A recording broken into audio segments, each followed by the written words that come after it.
You ask Tiger to solve. This deals with linear equations with one unknown.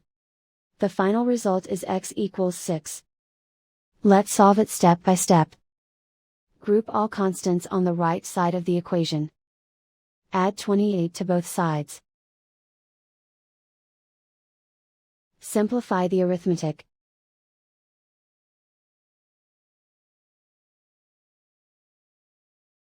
Isolate the x. Divide both sides by 7. Simplify the fraction. Find the greatest common factor of the numerator and denominator. Factor out and cancel the greatest common factor. And so the final result is x equals 6.